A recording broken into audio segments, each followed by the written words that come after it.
So now we finally have the sizing throw-in. What is actually gonna happen, guys, if you score a throw-in on FIFA 23? Is it gonna be realistic or not? Here we go. The players are moving out of the way, and Kyle Walker, perfect accuracy right there. So last year I checked out what actually happens if you score from a throw-in in a FIFA 22, and what actually ended up happening is that you get rewarded the goal, and this is not supposed to be happening, because if you do this in real life, guys, it is not going to be counting. You're actually going to be having the goal kick awarded because you cannot score from a throw-in. So this year I wanted to test out this again to see if EA have fixed this mistake. Now the first step to do this, guys, is obviously to use a player with a long throw-in special traits. If you use a player that does not have this trait, it's not gonna go far enough. He is not gonna be taking this long throw-in, so it is not gonna be working. So make sure you guys choose a player that does indeed have this trait, and then after that you just want to go into a game, obviously, and you want to position yourself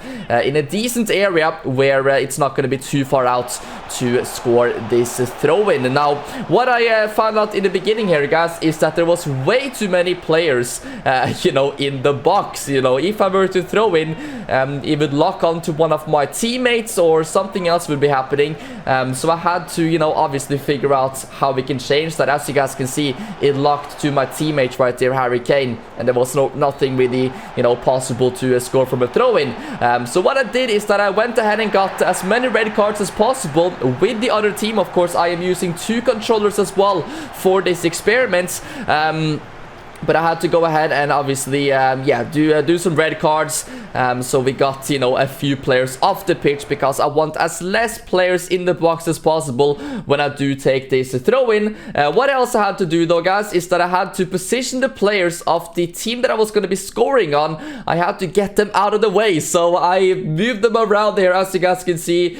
We have 3 red cards as well. So on the side, because I'm using Kyle Walker, he's on the right side. I pretty much had to, you know, get rid of all the players on the right side for the other team. That is the easiest way to do this, guys.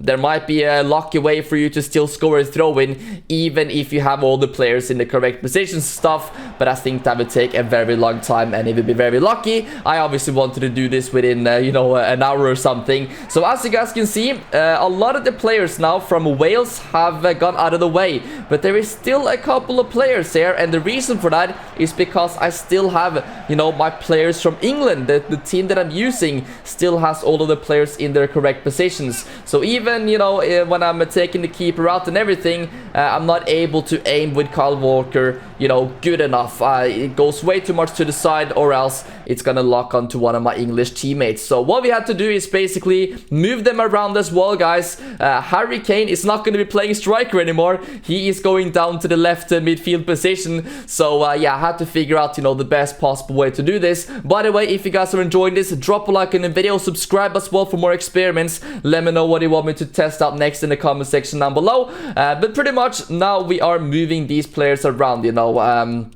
There's not going to be anyone in the way, and that is going to make it pretty easy for me to hopefully score this throw-in. So Harry Kane down to the left midfielder position. We've got no strikers at the moment, so now it should be, you know, much easier to do this. So as you guys can see, when we've got a throw-in now, there is nobody in the box. Now it's all about getting the throw-in most accurate so we can actually go ahead and score this goal. And I wonder what's going to be happening, because last year, you know, this was a massive mistake. EA actually rewarded the goal for a throw-in.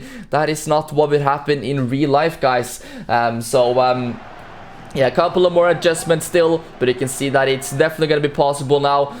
Nobody in the box whatsoever. Kyle Walker here with the throw-in, and it's not looking too bad, but unfortunately it is not enough power behind it. But then, guys, we have another attempt right here. Now we don't even have any Wales players nearby. I was able to control them away as well. And the throw-in is good power, but it is just wide. So now we finally have the sizing throw-in.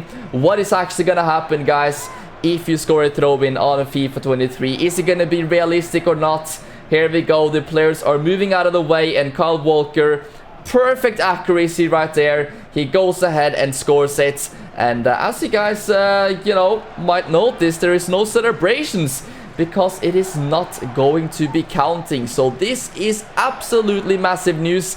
This means that they have actually gone ahead and fixed it, guys. Of course, last year, as I said, it was possible to do on the FIFA 22, and yeah, it was you know, a lot of people going kind of crazy about it, because obviously it is not a realistic thing. EA always tries to make the most realistic things possible, and the fact that you could obviously score this goal was pretty crazy. So I'm pretty sure if you do score a goal like this in real life, it gets obviously awarded, like we saw now on FIFA 23. They have updated it after I made last year's video. And also what happens if you score an own goal from a throw-in is that the other team, guys, is going to be getting a corner kick. So if you want me to see if that is also been realistic and updated on FIFA 23, if you actually do get rewarded an own goal, or if it's realistic, guys, and you're going to be getting yourself a corner to the other team, drop a like on this video and I can do an experiment about that as well. But I found this really interesting, and it's pretty funny that EA have obviously seen our video clearly, and they've gone ahead and fixed up their mistake.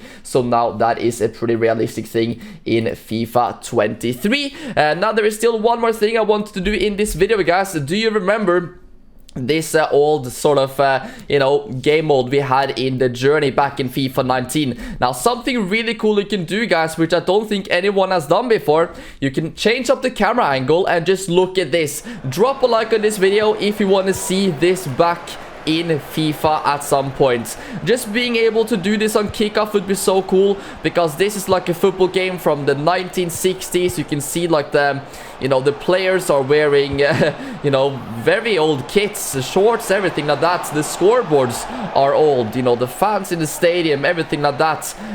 It is looking very, very you know, really cool here, and I really miss, you know, these sorts of cool things that we used to have on the game. So I hope EA is watching this video, and I hope that we could see something like this in FIFA at some point in the future. Did they even have offsides? I don't even know, guys. I think that was offside, but obviously back in these days they didn't have offside. So yeah, we will take that goal. Not a bad one there. You can see the mud splashing around everywhere, the old football boots, the mud on the kits and everything, guys. We really have to bring this back. I think I'll make an individual video about this, actually, you know, just to say that we want to see, you know, being able to play some retro football as well in FIFA, especially because next year obviously the game is not even going to be called FIFA. Hopefully they can do some fun things like this and add some old features from older football games. So yeah, guys, let me know what you thought about this experiment in the comment section down below. Let me know what else you want to see on the channel, you know, some things I should test out on the game to see if it's possible or realistic. So yeah, drop a like, subscribe, and I'll catch you tomorrow with a brand new video. Peace out.